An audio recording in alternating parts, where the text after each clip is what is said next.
देवानां च ऋषीणां च गुरुं काञ्चनसन्निभं बुद्धिभूतं त्रिलोकेशं तं नमामि बृहस्पतिम्। इस प्रकार बृहस्पति देवता को नमन करते हुए आप सभी को नमस्कार। देवताओं के गुरु बृहस्पति विद्वता, तप, प्रतिभा, संपत्ति, व्यक्तित्व के धनी हैं और गुरु ग्रह ब्राह्मण, शिक्षक, कर्तव्य, रथ, गाय, संचित धन, मीमांसा, शरीर, यश और वेदांत, पितामह, बड़े भाई, सुंदर महल, संपूर्ण ऐश्वर्य के कारक हैं। पीला वर्ण इनका रंग है। व्याख्यान की क्षमता भी इसी से देखी जाती है। धनु और मीन राशियों के स्वामी बृहस्पति अगर आपकी जन्मपत्रिका में अनुकूल हैं तो ज्ञान, वैभव, ऐश्वर्य, सुख और सम्मान देते हैं और अगर प्रतिकूल हैं तो विरोध, शत्रुता, वो भी विशेष रूप से परिवार और कुटुंब से प्रदान करते हैं और ऐसे में व्यक्ति क्षीण कांति हो जाता है और कफ, यकृत से संबंधित दोष और ज्वर, पीड़ा से परेशान हो सकता है।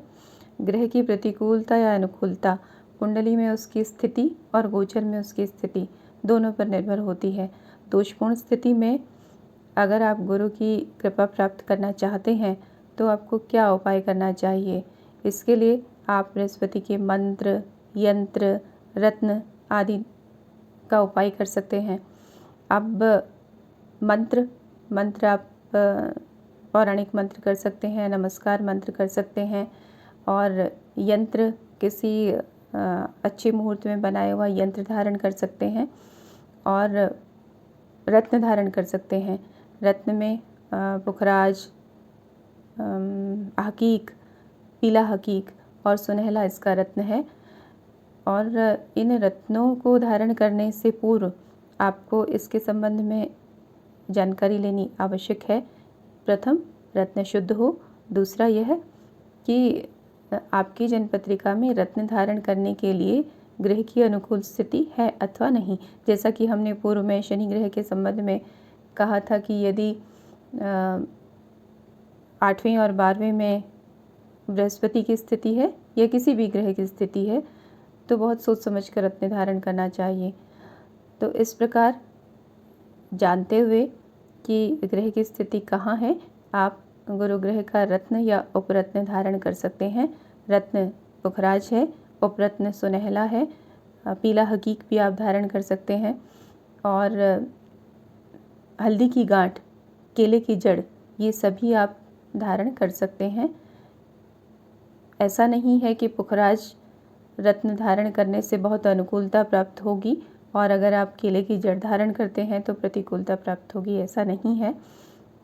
इसलिए रत्न के मूल्य पर न जाते हुए उसकी शुद्धता का ध्यान दें और उसे पूर्ण विधि से विशेष मुहूर्त में धारण करें। अगर आप जड़ धारण करना चाहते हैं तो उसे विशेष समय में आमंत्रित करके और उसे विशेष समय में मुहूर्त में निकाल करके तब उसे धारण करें।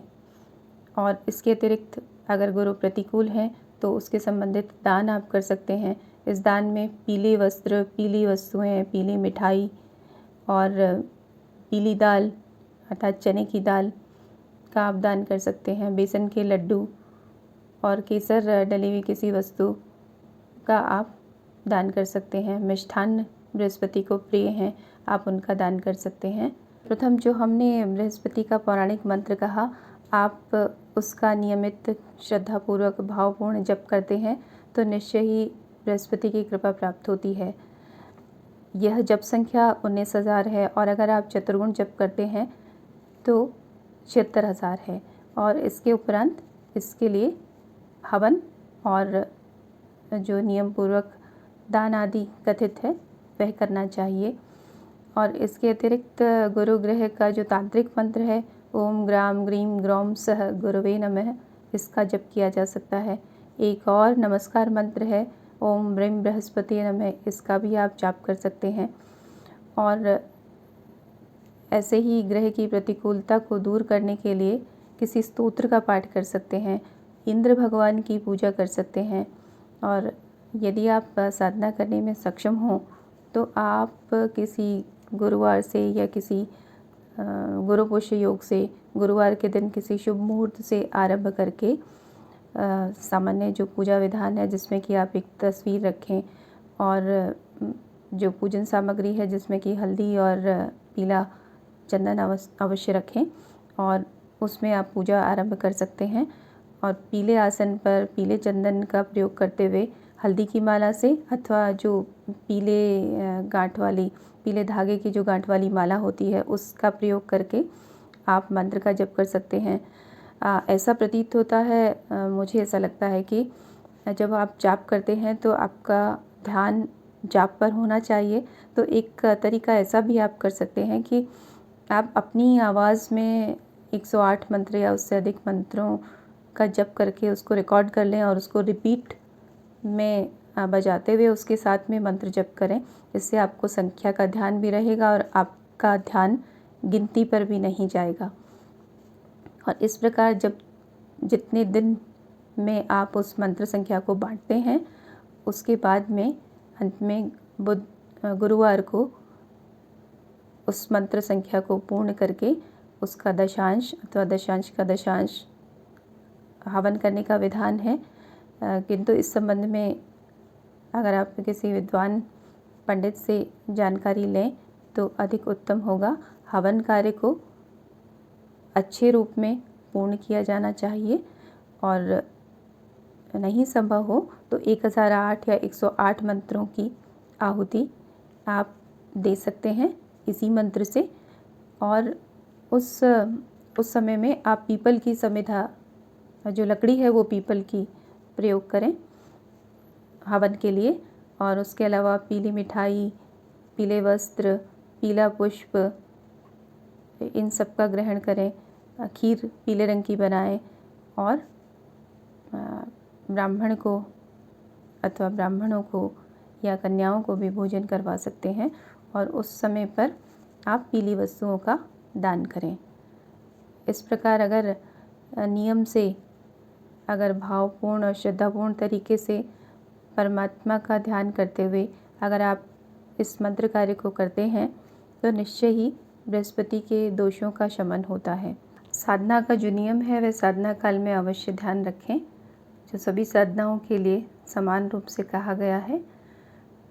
और अगर हमने रत्नों की बात की थी तो रत्नों में मिथुन राशि वाले जातकों को, कन्या राशि वाले जातकों को, सिंह, तुला, मकर और कुंभ राशि के जो जातक हैं उनको रत्न धारण करने से पूर्व अपनी जन्मपत्रिका को अवश्य किसी विद्वान ज्योतिषी से दिखा लेना चाहिए। और अगर गुरु गायत्री का जप, जो कि सभी ग्रहों की गायत्री का विधान भी ग्रह शांति के लिए या ग्रह की अनुकूलता के लिए कहा गया है, तो गुरु गायत्री का जप अगर करना चाहते हैं तो किसी ब्राह्मण से सलाह अवश्य लें और संभव हो तो गायत्री के अधिकारी से ही उसका जाप करवाएं। धन्यवाद। नमस्कार।